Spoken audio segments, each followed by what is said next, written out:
Hello guys, welcome to bright online classes.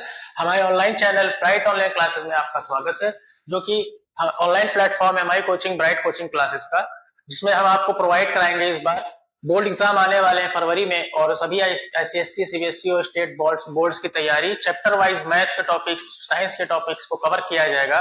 और PYQ जो previous year question आते हैं, रिपीट होते हैं उनको, और हर chapter wise important question, important topics को आपको समझाया जाएगा। और जो क्वेश्चन आ चुके हैं या आ सकते हैं, बहुत इंपॉर्टेंट है, उन क्वेश्चंस को हम आपको विद सॉल्यूशन बताएंगे। ठीक है, तो जितनी भी इस सीरीज में इसको जितने भी इस सीरीज में टॉपिक्स को कवर कराया जाएगा, सारे टॉपिक्स आपके रहेंगे। 14-15 चैप्टर जितने भी होंगे, उन पूरे चैप्टर्स की एक एक वीडियो रहेगी, एक एक चैप्टर की। उसको आप अच्छे से समझिए और अपने दोस्तों में वीडियोस को शेयर करें, चैनल को शेयर करें, और ज्यादा ज्यादा इसको सब्सक्राइब करवाएं।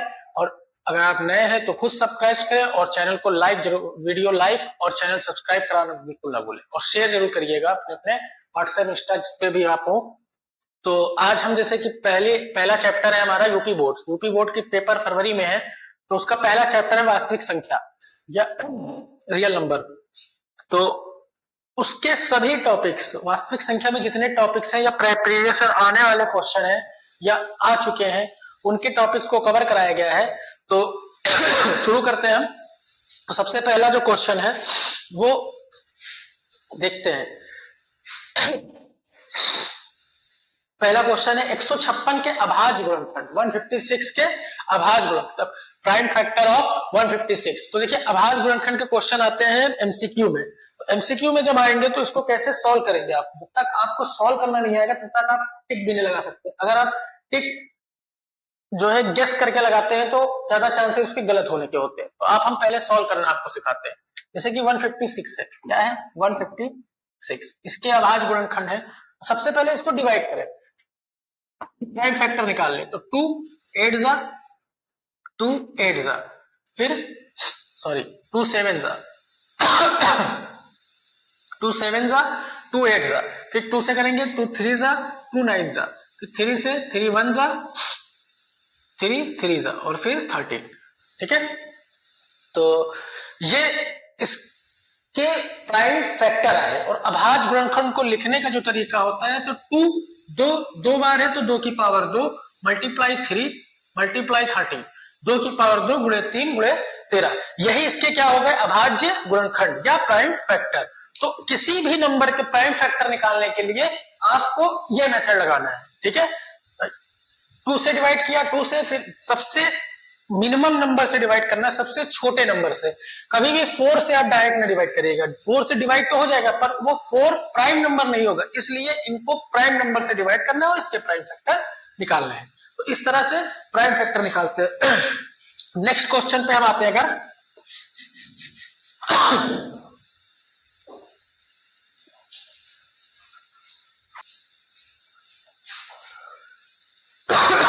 नेक्स्ट क्वेश्चन है, पूर्णांक p के लिए प्रत्येक धनात्मक विषम पूर्णांक होंगे। देखिए, ये क्वेश्चन बहुत ही इंपॉर्टेंट है, 1 नंबर का क्वेश्चन आता है कि प्रत्येक पूर्णांक p के लिए अगर आपको एक विषम पूर्णांक निकालना है, तो देखिए, जब विषम पूर्णांक निकालते हैं किसी भी नंबर का, तो उस नंबर को 2 से मल्टीप्लाई करके 1 ऐड कर देते हैं। इन्होंने कहा है p के लिए p को 2 से मल्टीप्लाई करके 1 ऐड कर देंगे। सेकेंड क्वेश्चन जो है कि प्रत्येक पूर्णांक p के लिए एक धनात्मक सम पूर्णांक निकालने के क्या होंगे। तो अगर आपको सम निकालने कहता है तो किसी भी नंबर का सम पूर्णांक निकालना है अगला, तो उसको क्या करेंगे 2 से मल्टीप्लाई कर देंगे। विषम के लिए 2 से मल्टीप्लाई करके 1 ऐड करते हैं, सम के लिए 2 से मल्टीप्लाई करके छोड़ देते हैं। तो ये सम के लिए, ये विषम के लिए। इट इज ऑड और ऑड एंड इट इज और इवन। ओके, तो ऑड के लिए क्या करते हैं 2 से मल्टीप्लाई करके 1 ऐड करते हैं, और इवन के लिए 2 से मल्टीप्लाई करके छोड़ देते हैं। ठीक है, next question, HCF of 252 594। Question है एचसीएफ ऑफ 252 एंड 594, मतलब कि 594 और 252 का जो एचसीएफ है वो 18 है। क्या है 18 है। तो आपको एलसीएम निकालना है, एलसीएम निकालना है 252 और 594 का। ऐसे क्वेश्चन आता है, क्वेश्चन आपके सफिक्स में चलता भी रहेगा, तो देख लीजिएगा वहां से क्वेश्चन। तो ये जो क्वेश्चन है हमने एक फॉर्मूला पढ़ा है, मैंने आपको फॉर्मूला पढ़ाया भी जब मैंने चैप्टर की पूरी वीडियो बनाई थी चैप्टर वाइज तब, तो उसमें मैंने एक फॉर्मूला बताया था आपको, HCF into LCM equal to product of number. देखिए एचसीएफ और LCM into product of number, तो प्रोडक्ट ऑफ नंबर को इधर अगर हम रखते हैं तो 252 multiply 594 is equal to HCF. HCF कितना दिया हुआ है, एचसीएफ दिया हुआ है 18 और एलसीएम हमें पता नहीं है, तो एलसीएम को हम एलसीएम ही रखते हैं। 18 इधर आएगा तो डिवाइड में हो जाएगा, 252 594 अपॉन में 18। अब अगर इसको हम डिवाइड करें तो 9 से ये कटेगा, 9 2 जा 9 6 जा 54 5 9 6 जा, फिर इसको करेंगे तो 33। अब आप देख लीजिएगा मल्टीप्लाई करके, इसका आंसर मल्टीप्लाई करके देखिएगा एलसीएम कितना आता है। तो एलसीएम क्या होगा, 252 मल्टीप्लाई बाई 33, 252 मल्टीप्लाई बाई 33। तो बस आपको एक चीज इसमें याद करना है, वो है ये फॉर्मूला, ठीक, ये फॉर्मूला। अब इस फॉर्मूले को आप अच्छे से याद करें, फॉर्मूले की वीडियोस आपको लिंक में मिल जाएगी, तो लिंक में मैंने एक वीडियो बनाई थी फॉर्मूले की नेक्स्ट ईयर प्रीवियस ईयर, तो उसको आप अच्छे से देखिएगा और इसको याद कर लीजिएगा अच्छे से। Product of number, HCF into LCM is equal to product of number, ठीक है। नेक्स्ट क्वेश्चन,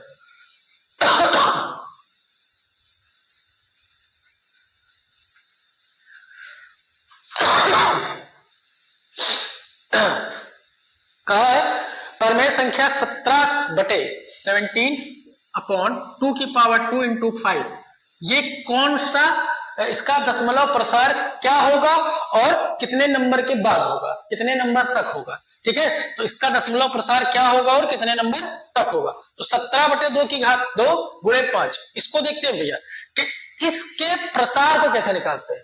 सबसे पहले नीचे देखिए 2 और 5, अगर नीचे 2 5 या 2 इंटू 5 है कुछ, 2 की पावर इंटू 5 की पावर कुछ, तो फिर उसका दशमलव प्रसार टर्मिनेटिंग या फिर शांत होगा।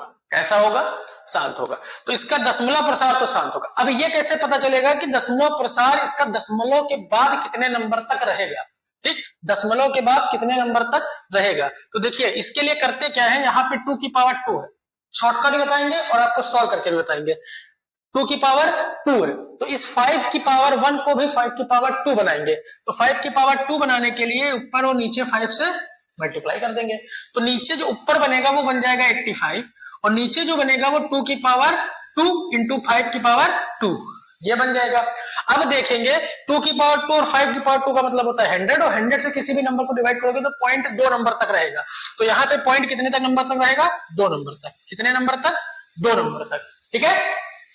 तो इससे मुझे पता चला। अब देखिए शॉर्टकट क्या था, शॉर्टकट पे हम नंबर पे अगर अपने आते हैं, प्रीवियस क्वेश्चन पे आते हैं, पूरे क्वेश्चन पे बिना सॉल्व किए, ठीक, कैसे बताएंगे। तो यहाँ पे देखेंगे 2 और 5 की पावर में सबसे ज्यादा पावर किसकी है, 2 की, और कितनी पावर है, 2, तो जिसका आंसर क्या होगा, प्रसार क्या होगा, 2 होगा। प्रसार क्या रहेगा, दशमलव प्रसार 2 रहेगा। Clear, okay. तो दशमलव प्रसार कैसे निकालते हैं ये मैंने बता दिया, शांत और अशांत कैसे निकालते हैं ये बता दिया। अगर 2 की पावर है, 5 की पावर है, अपॉन में हर डिनोमिनेटर, तो उसका दशमलव प्रसार कैसा रहेगा, 7 या फिर टर्मिनेटर, ठीक है। अगला है वह बड़ी से बड़ी संख्या जिसको 245 और 1037 से विभाजित करने पर प्रत्येक दशा में 5 प्राप्त हो, शेषफल क्या प्राप्त हो, 5। तो नंबर है 245 और 1037, 245 और 1037, 1037। अब देखिए इसमें कहा है कि इसको किस ऐसे बड़े से बड़े संख्या से डिवाइड किया जाए जिससे इसका जो इसमें जो शेषफल है वो क्या है, 5 है। तो देखो 5 इसमें शेषफल आए तो 5 को क्या कर देते हैं, माइनस।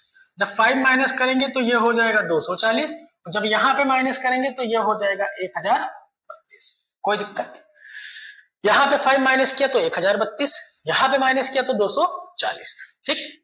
अब देखिए बड़ी से बड़ी संख्या का, जब बड़ी से बड़ी संख्या कहता है तो इनका एचसीएफ निकालते हैं, यहीं पे इसका एचसीएफ निकाल लीजिए आप। तो 2 से करेंगे 2, 120, 60, 30, 15, 3, 5, 5 1 जा 5, और जब इसको करेंगे 5 16 सॉरी 256 128 64 32 16 8 4 2 2। तो देखिए ये हो गया, ठीक है, इस तरह का कुछ। अब देखिए अगर एचसीएफ हम निकालते हैं तो हमारे पास डिवीजन मेथड भी है, 245 बाहर 1037 अंदर, और उसके बाद उसको सॉल्व करेंगे, एचसीएफ वहां से भी आ जाएगा। तो मैंने एकदम सिंपल तरीका बताया है कि जो बच्चे अभी अभी जस्ट इन सब मेथड्स को देख रहे हैं वो एकदम सिंपल वे में सीखें। तो हमने प्राइम फैक्टर निकाल लिए, एचसीएफ निकालने के लिए कॉमन लेते हैं, तो कहीं भी 35 है नहीं तो ये 35 तो लेंगे नहीं एचसीएफ में, ठीक। अब देखते हैं 2 कितनी टाइम है, 1 2 3 4, यहाँ पे 2 की पावर 4 है, और यहाँ पे 1 2 3 4 5 6 7 8 9 10, यहाँ पे 2 की पावर 10 है। और जब एचसीएफ लेते हैं तो एचसीएफ हो जाता है क्या, 2 की पावर 4, सबसे कम वाली पावर क्या हो जाती है, एचसीएफ हो जाती है। तो 2 की पावर 4 क्या हो जाएगा, एचसीएफ हो जाएगा। 2 की पावर 4 का मतलब होता है 2 2 4 2 8 2 16, तो इसका आंसर क्या आएगा 16 से जब इसको डिवाइड करेंगे और इसको डिवाइड करेंगे तो आंसर हमारा जो रिमाइंडर बचेगा वो दोनों दशा में क्या बचेगा, 5 बचेगा, ठीक है, क्लियर, कोई दिक्कत। तो पहले करते क्या है, पहले रिमाइंडर को माइनस करते हैं दोनों नंबर से, उसके बाद में उसमें क्या करेंगे, उसका एचसीएफ निकालेंगे और वही एचसीएफ इसका आंसर हो जाएगा। It is clear. अब एक क्वेश्चन और है, मैं आप तरीका थोड़ा सा क्वेश्चन थोड़ा सा चेंज है, उसके बाद उसी तरह का है, ठीक है। तो अब देखते हैं क्वेश्चन को। क्वेश्चन है कि वह बड़ी से बड़ी संख्या बताएं जिसमें 17 और 125 को भाग देने पर 70 और 125 को भाग देने पर 5 और 8 बचे। तो 70 125 को भाग देने पर 5 और 8, अब अलग अलग रिमाइंडर बचता है तो अलग अलग घटा देंगे, अगर सेम रिमाइंडर बचता है तो दोनों में से वही सेम संख्या माइनस कर देंगे, ठीक है, घटा देंगे। अब यहाँ पे अगर हम घटाएंगे तो 65 और यहाँ पे घटाएंगे तो 117। अब देखिए इसका एचसीएफ निकाल लीजिए, और 65 117 का हमें एचसीएफ पता होता है कि ये दोनों नंबर किस नंबर में आते हैं, 13 वो नंबर है जिसको इससे और इससे डिवाइड करेंगे तो हमेशा रिमाइंडर क्या बचेगा, 5 और 8, ठीक, 13 5 से 65, यहाँ 5 बचा, 13 9 117, यहाँ पे 8 बचा, क्लियर। तो इसको इस तरह करेंगे और आप लोग इसका रिमाइंडर उस मेथड से करिएगा, डिवीजन मेथड से, और डिवीजन मेथड से करके हमारे व्हाट्सएप पे 9140031600 पे जरूर भेजें, ठीक, अपना नाम, एड्रेस और सॉल्यूशन। क्वेश्चन है, नेक्स्ट क्वेश्चन है, एक सहअभाज्य युग्म लिखें। अब जब ऐसा क्वेश्चन आता है तो एमसीक्यू में अगर आता है तो वहां पे 4 ऑप्शन दिए होते हैं कि इनमें से कौन सहअभाज्य युग्म है, और जब एक नंबर का अति लघु में आएगा तो इनमें से एक सहअभाज्य युग्म लिखे। तो देखिए अगर सहअभाज्य युग्म मतलब को प्राइम नंबर होता क्या है, पहले ये समझो, वो हो दो नंबर जिनके बीच का एचसीएफ 1 हो, मतलब दोनों नंबर किसी एक नंबर से न कटना चाहिए। तो नंबर क्या है, हमने ले लिया 5 और 13, 5 और 13 ये दोनों किसी एक की टेबल में नहीं आते, किसी एक की टेबल में आते लाइक 18 और 25, क्या ये किसी एक की टेबल में आते हैं, ठीक। ऐसे नंबर जिनके बीच का एचसीएफ 1 होना चाहिए, वो नंबर किसी और से न कटने चाहिए, ऐसे ही नंबर को क्या कहते हैं, कोप्राइम या सहअभाज्य युग्म कहते हैं, ठीक है। अगला नंबर क्वेश्चन, और ये बहुत इंपॉर्टेंट क्वेश्चन है, 65 और 117 के एचसीएफ को 65m - 117 लिख सकते हैं। देखिए जो एचसीएफ है 65 और 117 का, उसको हम ऐसे लिख सकते हैं ठीक, कोई दिक्कत। अब उसके बाद कहा है तो m का मान बताएं। अगर तो उसके एचसीएफ को हम इस तरह लिखते हैं तो m का मान बताना है। तो पहले हम 65 और 117 के एचसीएफ निकालते हैं। तो 65 और 117 का एचसीएफ क्या होगा, 13 5 जा 5 1 जा 117, 3 9 जा 3 3 जा 3 9 जा 3 1 जा 30। तो एचसीएफ निकाल लिया। अब इसका एलसीएम देख, एचसीएफ जो आया है वो 13 आया है, तो इसके एचसीएफ को 13 यहां रख देंगे और यहाँ पे 117, इसको इस साइड लाएंगे तो 13 + 117 = 65 m। अब इसमें में से माइनस करेंगे तो ये हो जाएगा 130 is equal to 65 m, divide करेंगे तो m इज इक्वल टू हो जाएगा। क्लियर? तो क्या किया मैंने, पहले इनके एचसीएफ को निकाला, एचसीएफ 13 आया, एचसीएफ की जगह पे 13 लग गया। अब चाहे तुम 13 लिखो या फिर 65m माइनस 117 लिखो, बात एक ही है। दोनों को सॉल्व किया तो answer m is equal to क्या आया, 2। m की वैल्यू क्या आई, 2। इस क्वेश्चन को इस तरह करेंगे भैया। कोई दिक्कत किसी को? अगर किसी भी तरह की कोई दिक्कत हो तो आप क्वेश्चन नंबर और या क्वेश्चन लिख के, जैसे क्वेश्चन नंबर चलता रहेगा अभी, तो क्वेश्चन नंबर और अपनी प्रॉब्लम किस स्टेप में कहां पे दिक्कत आई है, मैं कोशिश करूंगा कि आपको उस पर थोड़ा क्लियर किया जाए। ठीक, अगला क्वेश्चन है, और ये क्वेश्चन बहुत इंपॉर्टेंट है। इसको आप 100% गारंटी के साथ लीजिए कि ये इस तरह के जो लास्ट क्वेश्चन हमारे इस चैप्टर के हैं, उनमें में से एक क्वेश्चन 100% गारंटी के साथ दिखेगा। जैसे ये क्वेश्चन है 5 प्लस रूट 3 एक अपरिमेय संख्या है, इसको सिद्ध करना है। क्या? 5 प्लस रूट 3, 5 प्लस रूट 3। अब देखिए 5 प्लस रूट 3 एक अपरिमेय संख्या है, ठीक। तो इसको हमको सिद्ध करना है कि ये अपरिमेय है। तो अगर किसी भी नंबर को किसी भी रूट में हो या किसी में हो, उसको सिद्ध करना हो अपरिमेय, तो आप मान लीजिए कि वो परिमेय है। तो यहाँ पे जब सॉल्यूशन करेंगे तो मैंने लिखा, माना यह एक, मतलब यह एक 5 प्लस रूट 3, 5 प्लस रूट 3 एक अपरिमेय संख्या है, एक अपरिमेय संख्या है। क्लियर? अब जब ये अपरिमेय संख्या है तो ये किसके बराबर होगी भैया, 5 प्लस रूट 3 सभी अपरिमेय संख्याएं a अपॉन b के बराबर होती है। जहां a और b एक सह अभाज्य संख्याएं होती हैं, को प्राइम नंबर होती हैं, जिसका एचसीएफ क्या होता है, 1 होता है। अब इसमें क्या करना है, रूट 3 को यही रखना है आपको, और a b माइनस 5 रखना है। एलसीएम लेंगे तो b इधर जाएगा, क्रॉस मल्टीप्लाई करके वापस आएगा अपने पास, तो यहां पे आ जाएगा रूट 3 इज इक्वल टू इतना आएगा निकल के हमारे पास। इसके आगे क्या करना है, अब देखिए रूट 3 मैंने पढ़ा है कि एक अपरिमेय संख्या होती है। क्या होती है? अपरिमेय संख्या। तो रूट 3 तो हो गई अपरिमेय संख्या, सॉरी परिमेय संख्या नहीं, अपरिमेय संख्या। तो रूट 3 क्या हो गई, एक अपरिमेय संख्या हो गई। और जो ये निकल के है ये हमारा परिमेय संख्या, क्योंकि अभी मैंने माना है कि a अपॉन b होता है वो सॉरी परिमेय संख्या होती है। और कभी भी ये चीज पॉसिबल नहीं है कि अपरिमेय संख्या एक परिमेय संख्या हो।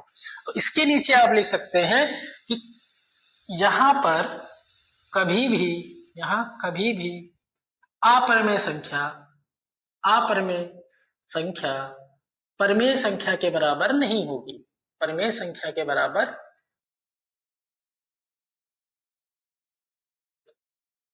नहीं होगी। क्या? नहीं होगी। इसलिए हमारा मानना गलत है, यह एक अपरिमेय संख्या है। ठीक है, तो क्या करेंगे, सबसे पहले अपॉन बी के मान इक्वल करेंगे, उसके बाद जो रूट का नंबर होगा उसको अकेला रखेंगे, बाकी सबको उधर भेज के एलसीएम लेके दोनों इक्वल कर लेंगे। इक्वल करने के बाद इधर जो रूट में नंबर होगा वो अपरिमेय संख्या होगा, उधर वाला नंबर एक परिमेय संख्या होगा, और दोनों कभी भी पॉसिबल नहीं है। इस वजह से ये क्या होगा, हमारा मानना गलत हो जाएगा, क्योंकि 5 प्लस रूट 3 अगर अपरिमेय संख्या ना होती तो वो परिमेय और परिमेय दोनों तरफ आना चाहिए था। तो रूट 3 तो अपरिमेय संख्या है, बराबर आया नहीं, इसलिए हमारा मानना गलत है और यह एक अपरिमेय संख्या है। इसको इस तरह करना है। ठीक है, तो इसी का मैं एक क्वेश्चन आपको देता हूं, और उस क्वेश्चन को होमवर्क में है और आप लोग करके हमारा जो व्हाट्सएप नंबर बताया गया है उस पे, या फिर आप यूट्यूब पे भी कमेंट कर सकते हैं। तो क्वेश्चन है 2 माइनस रूट 3, और ये क्वेश्चन बहुत बार आया हुआ है, इसीलिए मैंने इसको होमवर्क पे रखा हुआ है। ठीक, यही दो क्वेश्चन आए हुए हैं, एक जो मैंने कराया और एक भी।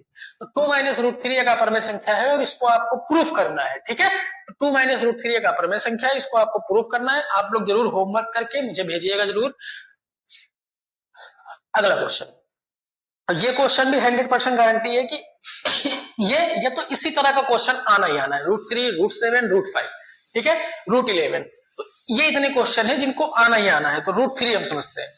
क्वेश्चन है कि रूट 3 एक अपरिमेय संख्या है। अब भैया रूट 3 एक अपरिमेय संख्या है, तो अभी मैंने पढ़ा 5 माइनस रूट 3, 5 प्लस रूट 3, इस तरह के क्वेश्चन को पढ़ा। अब यहाँ पे सिंपल एक चीज दे दी है, रूट 3 एक अपरिमेय संख्या है, सिद्ध करें कि रूट 3 एक अपरिमेय संख्या है। तो हम यहाँ मान लेंगे, माना रूट 3, √3 एक परमेय संख्या है।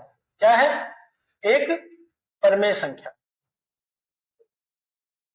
अब अगर √3 एक अपरमेय संख्या नहीं परमेय संख्या हमने मान ली, तो जितनी भी परमेय संख्या होती हैं वो सब a/b के फॉर्म में होती है। उसके बाद इसको क्रॉस मल्टीप्लाई करा देंगे तो √3b = a हो जाएगा, जहां पे यहां लिख लेंगे यह एक सह अभाज्य संख्या है। सह अभाज्य a और b सह अभाज्य संख्याएं हैं, यहां लिख लीजिएगा, क्योंकि सह अभाज्य संख्याएं मानेंगे तभी ये प्रूव होगा। अब इसको क्या करेंगे? वर्ग करने पर, दोनों पक्षों का वर्ग करने पर, और जब हम वर्ग करेंगे तो ये हो जाएगा 3b² और ये हो जाएगा a²। अब यहां से मुझे एक चीज निकल के आ रहा है कि 3a² का एक गुणनखंड है। क्या है? गुणनखंड है, क्योंकि 3 जो भी है a के बराबर में वो मल्टीपल में है, वो मल्टीपल में है, इसका मतलब 3a² का एक गुणनखंड है, इसलिए a का भी गुणनखंड होगा, इसलिए a का भी गुणनखंड होगा। क्लियर? उसके बाद भैया हम a बराबर क्या रखेंगे? a बराबर रखेंगे 3c। a बराबर, ठीक। अब a बराबर 3c रखने पर, तो जब हम a बराबर 3c रखेंगे तो देखो यहां पे हो जाएगा 3b² और 3c रखेंगे तो 3 का स्क्वायर 9c², और यहां पे ये कटेगा तो b² आ जाएगा 3c²। यहां से अब देखेंगे, अगर नोट करना होगा तो आप लोग नोट भी कर सकते हैं, ऐसे ही करिएगा, ठीक है। तो अब यहां से इसके आगे का प्रोसेस देखते हैं। तो अगर हम देखें कि b² = 3c², तो यहां से अगर हम देखें कि b3 जो है वो b² का भी एक गुणनखंड है, b² का भी एक गुणनखंड है, ठीक है। इसलिए b का भी गुणनखंड होगा, b का भी गुणनखंड होगा। इतना क्लियर? तो 3 देखिए a और b दोनों का गुणनखंड है, 3a और b दोनों का गुणनखंड है, इसका दोनों का गुणनखंड। और ऐसा कभी होना ना चाहिए, अगर किसी का गुणनखंड सेम हो रहा है तो वो सहअभाज्य संख्या होगी नहीं, इसका मतलब a और b सहअभाज्य संख्या है नहीं, इसका मतलब हमारा मानना गलत है। अतः हमारा मानना गलत है, इसलिए √3 एक परमेय संख्या होगी। क्या होगी? परमेय संख्या। क्लियर? तो √3 एक क्या होगी? इतना करना है आपको भैया। तो √3 एक क्या होगी? परमेय संख्या। पहले मैंने a/b के इक्वल किया, वहां से 3a का गुणनखंड साबित किया, उसके बाद a = 3c रख के फिर मैंने b का गुणनखंड भी 3 को साबित किया, उसके बाद देखा a और b 3 जो है वो a और b दोनों का गुणनखंड है, और जब ऐसी कंडीशन होती है तो मैंने शुरू में मान रखा था कि a और b जो है सहअभाज्य संख्याएं है, इस वजह से कभी भी इनके गुणनखंड सेम नहीं होंगे, HCF 1 होगा, अगर गुणनखंड सेम है तो HCF 3 होगा। यहाँ पे ये हमारा मानना गलत था कि ये परमेय संख्या नहीं है, इस वजह से यह एक परमेय संख्या नहीं है, क्योंकि इनका गुणनखंड भी क्या है? सेम है। गुणनखंड सेम हो लेकिन 1 हो, इसके अलावा कोई ना हो, ठीक है। तो ये था भैया बहुत इंपॉर्टेंट टॉपिक्स, जो परमेय वास्तविक संख्याओं के सारे टॉपिक्स को कलेक्ट करके PYQ क्वेश्चन है, इनको मैंने आपके सामने रखा, जो लगातार रिपीट भी होते हैं, इनमें बहुत सारे √3 5 + √3 जो मैंने आपको होमवर्क दिया वो। इसी तरह इसमें भी एक होमवर्क ले लीजिए कि √7 एक अपरमेय संख्या, √7 एक अपरमेय संख्या, इसको आपको प्रूव करना है भैया। इसको भी आप होमवर्क लीजिए, और ये क्वेश्चन और जो इससे पहले होमवर्क दिया वो क्वेश्चन, दोनों को आप अच्छे से पढ़िए। उम्मीद करते हैं कि आपको वीडियो अच्छी लगी होगी। अगर वीडियो अच्छी लगी है तो लाइक करना बिल्कुल ना भूलें, खासकर उन बच्चों को जरूर भेजें जिनका बोर्ड एग्जाम आने वाला है। ये क्वेश्चन ICSE बोर्ड में भी है, ICSE बोर्ड, CBSE बोर्ड और यूपी बोर्ड, तीनों के लिए ये अच्छे क्वेश्चन है। यूपी बोर्ड के लिए स्पेशली ये PYQ है और इंपॉर्टेंट टॉपिक्स है फर्स्ट चैप्टर के। इसी तरह हम सेकंड थर्ड सारे चैप्टर्स की वीडियो बनाएंगे और उसको आप तक पहुंचाने की कोशिश करेंगे। आप भी हमारी वीडियो अगर अच्छी लगी हो तो इसको लाइक करें, शेयर करें और चैनल को ज्यादा से ज्यादा लोगों में भेजें और सब्सक्राइब करवाएं, खुद भी सब्सक्राइब करें। धन्यवाद।